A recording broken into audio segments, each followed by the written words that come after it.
Fala, gurizada do Primeirão. Conforme havia combinado com vocês, a gente teve uma primeira aula de gravitação universal, onde a gente deu enfoque à lei da gravitação universal que Newton nos colocou. Nessa segunda aula de gravitação universal, a gente vai ter outros objetivos. Quais seriam esses objetivos? A gente vai agora, nesse momento, relembrar o que é um sistema geocêntrico e um sistema heliocêntrico. Por quê? Para que a gente possa identificar e trabalhar com as três leis de Kepler e algumas consequências que essas três leis vão nos trazer juntamente com a força de interação gravitacional vista na nossa última aula. E com isso a gente vai entender um pouquinho mais o equilíbrio desse universo, o qual a gente faz parte, o qual a gente vive. Então vamos lá, vamos relembrar de um histórico. O que a gente tem como modelos para o nosso sistema planetário? A gente tem um primeiro modelo que foi criado, que é chamado sistema geocêntrico, mas hoje a gente sabe que na realidade o sistema usual é o heliocêntrico. Qual a diferença desses dois modelos? Então, um rápido histórico. O modelo, então, geocêntrico, criado por Ptolomeu no século II depois de Cristo, ele coloca as terras sendo o centro do nosso universo. E isso só foi contestado mais adiante, então, pelo Galileu e por Copérnico. Galileu ele deu uma primeiras evidências, não é que o nosso sistema não seria a Terra como centro, só que a igreja se opõe, Galileu se cala, mas mais tarde Copérnico ele pega e define esse sistema como sendo um sistema falso. O sistema geocêntrico não é então o sistema correto. E a obra principal de Ptolomeu, então, que coloca o sistema como sendo a Terra o centro do nosso sistema solar, o centro do universo, esse sistema ele coloca uma obra conhecida como Almagesto. Um estudo sobre a astronomia da época, então, composta por 13 livros. Mas a gente sabe que esse sisteminha que eu estou colocando aqui do lado, onde a Terra está no centro e todos os outros planetas orbitam em torno da Terra, a gente já sabe que ele é um sistema falso. Ele foi um sistema derrubado mais adiante, onde Copérnico ele pega e cria o sistema, então, e define para nós, por observações, o sistema heliocêntrico, hélios, então, de Sol, onde ele vai colocar o Sol no centro do sistema planetário, e aí, então, desagrada também os religiosos da época, mas esse é o sistema que se firma, é o sistema que é o correto, que a gente conhece hoje, então, onde está ali o Sol no centro, não está em escala, não é? E girando em torno do Sol, então, os 8 planetas conhecidos, entre outros astros. Este é o modelo, então, que eu quero que vocês relembrem, que vocês saibam que é o que existe, o que a gente aceita atualmente e o que a gente vai trabalhar. Em cima, então, deste modelo correto que a gente está vendo aqui, o heliocentrismo, onde mostra um modelo perfeito, diferente do geocentrismo ali do lado, diante deste modelo, Kepler, ele vai, através de algumas observações anteriores de Tycho Brahe, ele chega a 3 leis básicas, que vai ser uma primeira lei definida como primeira lei de Kepler, a lei das órbitas, a segunda lei de Kepler, que ela é definida como a lei das áreas, e a terceira lei de Kepler, que ela é definida como a lei dos períodos.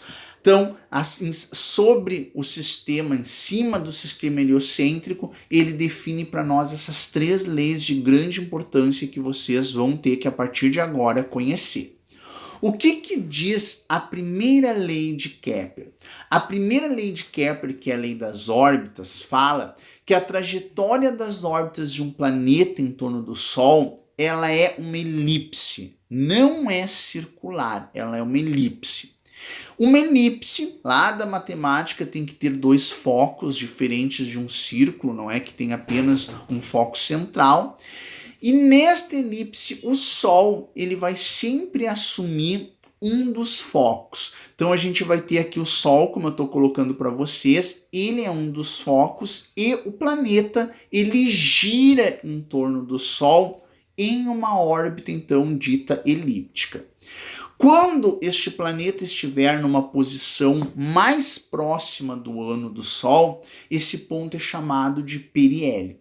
E aqui, devido à interação gravitacional, devido à distância estar mais próxima, e a gente já viu lá na nossa aula anterior, a força gravitacional ser maior, a velocidade do nosso planeta ou de qualquer outro nesse ponto, ela é maior. Quanto mais distante a gente estiver do Sol, a nossa velocidade passa a diminuir, até que no ponto em que estamos mais longe dele é chamado de afélio e a velocidade do nosso planeta é mínima. Então a gente vê ali um movimento acelerado, uma velocidade sendo aumentada, um movimento circular acelerado que se mantém até passar pelo periélio. E aí o nosso planeta então vai diminuindo a nossa velocidade e só volta a aumentar depois que passa pelo afélio. Um fator importante de se definir aqui, que esta órbita elíptica, ela está bem exagerada para que seja didático. Na realidade, a nossa órbita elíptica, dos outros planetas, é muito próxima a um círculo. É muito próxima. Porém, como esses dois focos estão afastados, a gente pega e define então como sendo elíptica. Outro cuidado que a gente tem que cuidar, quando a gente olha uma figura como essa, pode-se induzir a um erro de pensar que é a órbita elíptica que vai definir o inverno e o verão. A gente pode vir a acreditar que quando estamos no periélio é verão, no afélio é inverno. E isto é errado. Por que é errado? Se fosse assim, todo o nosso planeta estaria no periélio, estaria no verão. E lá no afélio, todo o planeta no inverno. É isso que acontece? Não, né? Não é. Em dezembro, enquanto o Papai Noel chega aqui para nós num calor escaldante, lá no hemisfério norte, nos Estados Unidos, por exemplo, ele vai chegar sob a neve. Então, não é esse fator que determina a estação do ano, mas sim o que determina as estações do ano é o eixo de inclinação da Terra em relação ao Sol. Então a gente tem aqui 3 figuras bem didáticas para vocês que quando a Terra está em um determinado ponto, como a gente está vendo, e o Sol ilumina mais o hemisfério norte, lá é verão e o sul passa a ser inverno. Quando o oposto ocorre, como a gente está vendo agora, o sul é verão e o norte então é inverno. Por isso que as estações do ano são invertidas em relação aos hemisférios. O hemisfério norte possui uma estação, aqui no sul vai ser outra e vice-versa. Então tomem cuidado, tá, gurizada? Estações do ano é definida pelo eixo de inclinação da Terra em relação ao Sol e jamais pela órbita elíptica. Por quê? Porque essa órbita elíptica é muito próxima a um círculo. Ela não sofre, ela não causa influência nas estações. Bom, a segunda lei de Kepler é a lei das áreas. O que a lei das áreas fala? Que o nosso planeta ou um corpo em torno de outro astro que esteja girando varre áreas iguais em intervalos de tempo também iguais. Então, se eu pegar aqui um determinado tempo, eu vou observar que em relação ao Sol, no espaço, o nosso planeta varreu uma determinada área, é o que está ali achurado, pintado. Agora, em um outro determinado parte do ano, o planeta Terra está lá do outro lado, eu pegar um outro tempo, eu vou ter uma área 2. Agora eu posso dizer que se esses tempos forem os mesmos, as áreas são as mesmas. E uma consequência dessa segunda lei de Kepler, e é isso que vocês têm que entender, é que a velocidade do nosso planeta não é constante. O que a gente viu lá numa imagem anterior. O nosso planeta tem a sua velocidade variada. Quanto mais próximo ao Sol, maior a velocidade do nosso planeta. Quanto mais distante do Sol, menor a nossa velocidade. Nós não possuímos velocidades, então, constante em torno do Sol. E a terceira lei de Kepler, pessoal, é a única equação que vai se apresentar para nós, que é a lei dos períodos, uma lei que talvez vocês se assustem com a leitura, mas que é de fácil entendimento. Ela diz que os quadrados dos períodos de translação dos planetas em torno do Sol são proporcionais ao cubo dos raios médios de suas órbitas. Ou seja, se eu pegar o planeta Terra, o tempo que leva para dar uma volta em relação ao Sol, elevar ao quadrado e dividir pela distância média da Terra em relação ao Sol, eu vou ter um determinado valor. Agora, quem mais gira em torno do Sol? Por exemplo, Júpiter. Se eu pegar o tempo que Júpiter leva para dar uma volta em torno do Sol, elevar ao quadrado e dividir pelo cubo do raio médio de Júpiter em relação ao Sol, eu vou ter um valor também.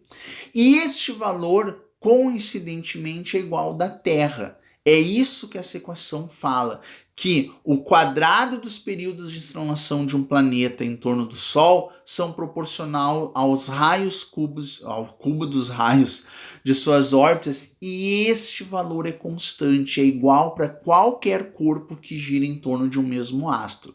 Ah, esse valor é o mesmo para a Lua girando em torno da Terra? Aí não, porque aí a gente trocou o nosso foco, não é mais o Sol e passa a ser a Terra. A lei continua sendo válida, mas o valor que a gente encontra não é o mesmo. E o que é esse raio médio? Como é que eu encontro esse raio médio?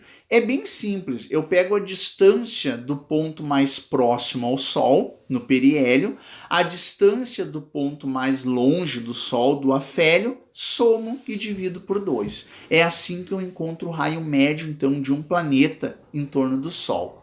E aqui eu coloquei como curiosidade para nós os planetas, os períodos de revolução em anos, os raios de suas órbitas, e a gente vai ver que esse valor é muito próximo. Ele fica orbitando em torno de 1. Então a gente passa a dizer que é um valor K constante em torno de 1. Não é exatamente igual, mas é muito próximo. Por isso que a gente pega e fala que é constante. Não se preocupem, não tem que saber decorar essa tabela. Isso só vem como curiosidade pra gente. Tudo bem? Observações gerais, então, para a gente finalizar. As 3 leis de Kepler são válidas para qualquer sistema em que corpos gravitem em torno de um outro corpo central. A gente falou muito aqui na nossa aula dos planetas girando em torno de do Sol, mas é qualquer corpo que gravite em torno de outro. A Lua girando em torno da Terra ou qualquer outro corpo girando em torno de um astro. Vale para qualquer sistema. As leis das órbitas não excluem a possibilidade de um dia se encontrar um planeta em órbita circular, já que a circunferência é um caso particular de elipse, mas hoje a gente não conhece. Lembrar que as órbitas elípticas dos planetas em torno do Sol são muito próximas às circunferências, a círculos, mas ainda são elípticas. Se considerarmos circular a trajetória descrita por um planeta em torno do Sol, o raio médio corresponderá ao raio da própria circunferência. E aí a gente não teria aquela variação de velocidade, não é? A gente teria uma velocidade constante. No caso de corpos orbitando em redor da Terra, seja a Lua, o que a gente fala? Que o ponto mais próximo recebe o nome de perigeu e o ponto mais distante recebe o nome de apogeu. Então, são observações gerais que a gente tem das leis da gravitação universal nessa parte referente às leis de Kepler, tá bom? Então, resumindo, na aula de hoje, a gente conheceu as 3 leis de Kepler válidas para o nosso sistema, que é heliocêntrico. Primeira lei de Kepler, lei das órbitas. Lembrar que os planetas executam órbitas elípticas em torno do Sol, ou qualquer astro orbitando em torno de outro. Segunda lei de Kepler, lei das áreas. Os corpos varrem áreas iguais em intervalos de tempos iguais. Como a órbita é elíptica, uma consequência disso é saber que a velocidade do planeta ela é variada, não é uma constante. Terceira lei de Kepler, saber que se a gente pegar o quadrado do período de um planeta girando em torno do Sol e dividir pelo cubo do seu raio médio, a gente vai ter um valor constante, que no caso aqui do nosso sistema solar orbita em torno de 1. Consequência também, saber que a órbita elíptica não define de forma alguma as estações do ano. As estações do ano são definidas pelo eixo de inclinação da Terra em relação ao Sol. Mas as órbitas elípticas, por exemplo, em particular da Lua em torno da Terra, ela vai, devido à força de interação gravitacional, definir maré alta e maré baixa. Tá claro, gurizada? Espero que vocês tenham entendido, que vocês tenham gostado da videoaula. E agora vocês vão lá para a nossa apostila resumo, para a página 46, fazer os exercícios que, se eu não me engano, são pouquinhos a respeito deste tema. Então, um bom trabalho. Se cuidem, gurizada. Procurem sair o mínimo possível de casa para que logo a gente possa estar nos reencontrando de forma presencial. Um grande abraço a todos vocês.